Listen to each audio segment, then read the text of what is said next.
नमस्कार, मैं हूं कुमार अनिल। डॉक्टर भीमराव अंबेडकर की पुस्तक बुद्ध और उनका धम्म, इसकी 76वीं कड़ी लेके मैं आपके सामने उपस्थित हूं।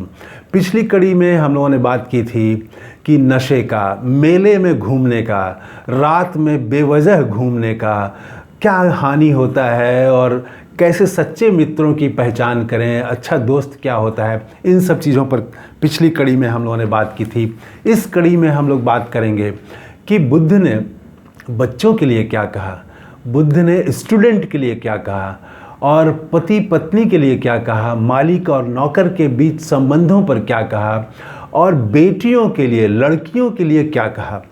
देखिए, स्टूडेंट के लिए जो कहा वो तो और दूसरी परंपरा में भी मिल जाती है बातें, लेकिन तीन पक्ष में, मालिक और नौकर के बीच संबंध, पति पत्नी में संबंध के सवाल पर और बेटियों के सवाल पर खास करके उन्होंने, जिसकी शादी होने वाली है, कुंवारी बेटियां हैं, घर में हैं, तो ऐसी बेटियों के बारे में जो कहा बुद्ध ने, वो उस समय के लिए न सिर्फ क्रांतिकारी था, आज के लिए भी क्रांतिकारी है।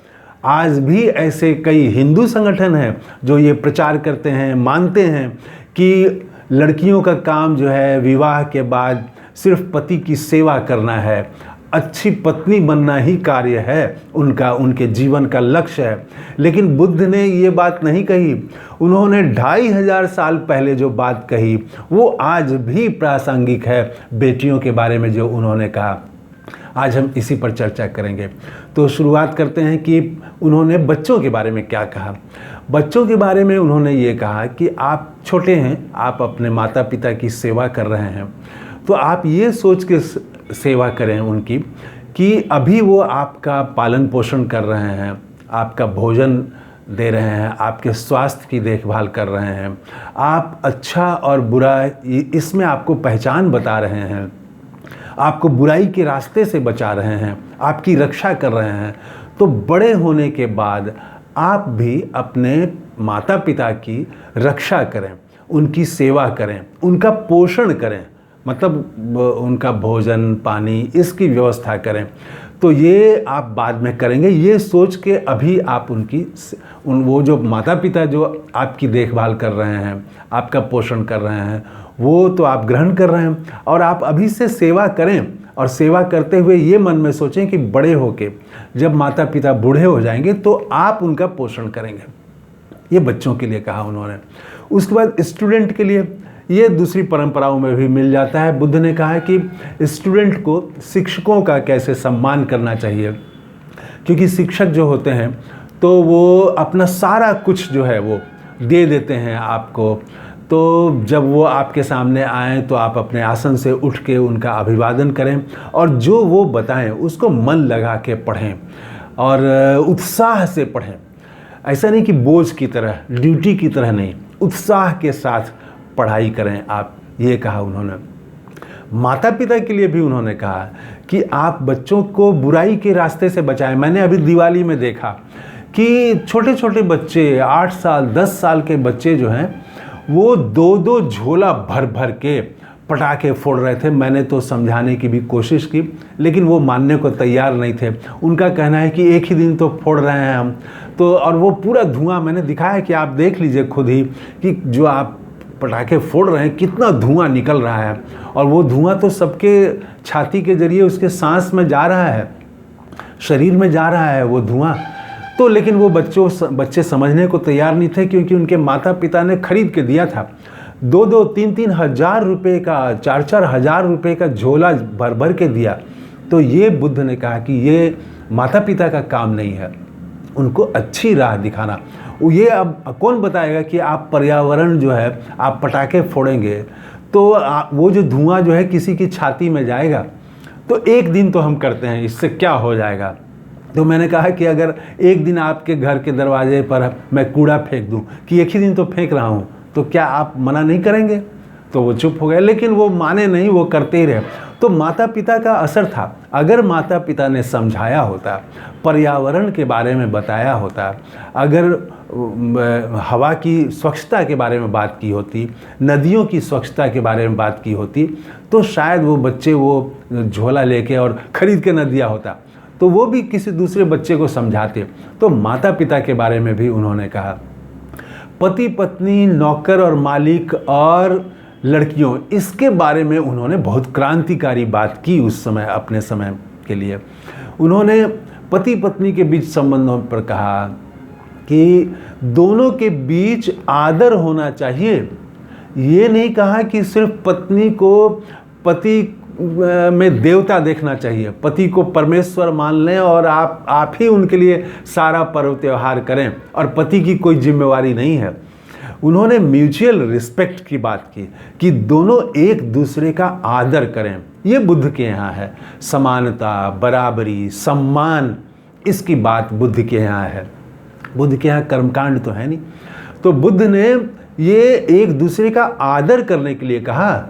अभी क्या होता है कि जैसे ही शादी हो गई तो पति जो है वो पत्नी पर मालिकाना हक समझता है, जैसे मकान पर हक होता है, ज़मीन पर, पेड़ पौधे पर, सामान पर हक होता है, उस तरह से कि वो जैसे कहे वैसे ही वो करे, एकदम पुतला की तरह वो काम करे। तो और पत्नी भी इसी तरह से सोचती है कि मैं जो इस तरह से सोच रही हूँ वैसे ही सोचे, और झगड़े का ये एक बड़ा कारण बन जाता है। बुद्ध ने कहा कि एक दूसरे का रिस्पेक्ट करें, एक दूसरे की भावनाओं का, एक दूसरे के टैलेंट का, एक दूसरे के काम का रिस्पेक्ट करें आप। तो ये बहुत बड़ी बात उन्होंने की। परमेश्वर है पति में, ये नहीं कहा उन्होंने, तो रिस्पेक्ट की बात की। नौकर और मालिक के संबंधों में भी उन्होंने बहुत खास बात की। बुद्ध ने कहा कि आपके पास अगर कई नौकर हैं तो उसमें जिसकी जितनी क्षमता है उतनी ही क्षमता के अनुसार आप काम दें, और जिसकी जो योग्यता है उसके अनुसार उसको काम दें। ये तो लगेगा कि इसमें क्या खास बात है। उन्होंने कहा कि आप अगर आपके घर से कुछ अच्छी चीज़ें बन के आती हैं, भोजन आता है, कुछ भी आता है, तो उसको बांट के खाएं आप। आपका जो मुनाफा हो रहा है, अब उसको इस तरह से भी आप आज के युग में कर सकते हैं कि मुनाफा जो आपको हो रहा है उस मुनाफे का एक हिस्सा आप दें अपने कर्मचारियों में, अपने नौकरों में आप बांटें। तो ये बात बुद्ध ने की कि बांटिए, आप बांट के खाइए आप। और रिस्पेक्ट करने की ये बात तो थी ही कि टैलेंट का आप रिस्पेक्ट करें, मजदूरों का भी अनादर नहीं करें, आपके जो नौकर हैं उनका अनादर आप नहीं करें। तो ये वहाँ पर कहा। और नौकरों के लिए भी है कि वो मन लगा के काम करें। हालांकि बुद्ध का जोर मालिकों पर ही है, क्योंकि नौकर को तो वो काम कर ही रहा है, उसको जो काम सौंपा गया है वो काम कर ही रहा है। आज के संदर्भ में उसको कह सकते हैं कि नौकर भी अपनी जिम्मेवारी समझ के काम करे। ये लड़कियों के बारे में उन्होंने जो बात की वो बात बहुत विशेष है। वो गौर करने वाली बात है कि वो 2500 साल पहले बुद्ध ने ये बात कही है, कोई सोच नहीं सकता था, और आज भी वो प्रासंगिक है। बुद्ध जो है एक जगह थे तो वहाँ मेंढक का पुत्र, उसका नाम है उग्गह। तो उग्गह जो है वो एक दिन आया और उसने बुद्ध को अपने यहाँ भोजन पर निमंत्रित किया। उसकी कई बेटियाँ थीं। तो बुद्ध जब बैठ गए, भोजन कर लिए, तो उसके बाद उसने कहा कि मेरी सभी बेटियाँ बड़ी हो गई हैं, कुछ बड़ी हो रही हैं और कुछ तो बड़ी हो गई हैं, विवाह के योग्य हो गई हैं। तो इनके बारे में बताइए कि बेटियों का क्या कर्तव्य है और कैसे विवाह होने के बाद ये जब दूसरे घर में जाएंगी तो किस तरह से रहें, क्या करें। तो देखिए उसमें बुद्ध ने कई बातें कहीं कि आपके यहाँ जो अतिथि आते हैं तो उसका आप सत्कार करें, आपके ससुराल के जो संबंधी आते हैं उनका आप सम्मान करें, सास ससुर का सम्मान करें, पति का सम्मान करें। ये सब चीज़ें तो, और इसकी अभी से इसका अभ्यास करें। ये सब बातें तो कहीं ही ये बहुत कॉमन बातें हैं। खास बात उन्होंने जो की बुद्ध ने, उन्होंने कहा कि आप जो है पति का जो पेशा है तो उस पेशे में आप पारंगत होइए, आप खुद भी वो काम करना जान जाइए जो पति का जो पेशा है। पति का पेशा अगर रुई का पेशा है, अगर पति का पेशा ऊन का पेशा है, तो आप रुई और ऊन के काम में भी पारंगत हो जाइए। और अभी से अगर आपको पहले पता चल जाता है कि यहाँ विवाह होने वाला है और पति का ये पेशा है, तो वो काम आप अभी से सीखना शुरू कर दीजिए। उन्होंने सिर्फ ये नहीं कहा कि आपका काम अच्छा भोजन बनाना है, खाना बनाना है और घर के भीतर रहना है। आप जो है घर के आभूषण हैं घर की, और घर के भीतर ही रहना है, आपको पर्दे में रहना है। ये पर्दों की बात नहीं की, उस समय शायद उस तरह से पर्दा प्रथा थी भी नहीं।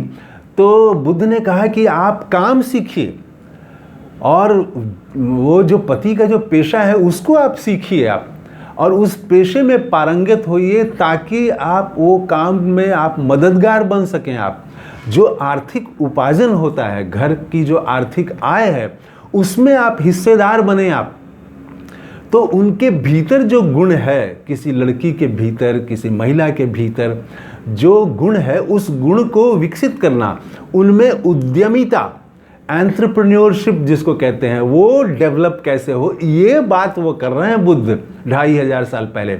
आज भी ऐसे अनेक लोग मिल जाएंगे जो कहेंगे कि पति को काम नहीं, पत्नी को काम नहीं करना है, बाहर का काम नहीं करना है, वो सिर्फ घर का काम करें। तो घर में खाना बनाना, बच्चों की देखभाल करना, यही उनकी जिम्मेवारी है, यही उनका धर्म है। बुद्ध ने कहा कि नहीं, वो पेशा जो है पति का पेशा, वो आप सीखिए। उस समय इतनी आज़ादी नहीं थी कि वो कोई नया पेशा कर सकें। आज अगर बुद्ध होते तो वो ये कहते कि कोई ना कोई तुम अपना प्रोफेशन चुनो।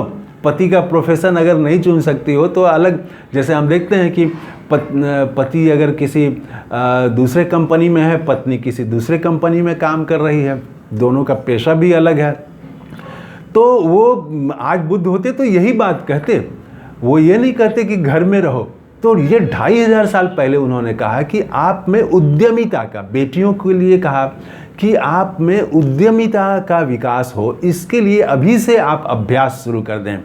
तो ये बुद्ध ने 2500 साल पहले कही ये बातें, बेटियों के लिए ये बात की। अगली कड़ी में हम बात करेंगे कि बुद्ध के समर्थक किस तरह के थे, और बुद्ध के विरोधी भी थे, भयानक विरोधी थे।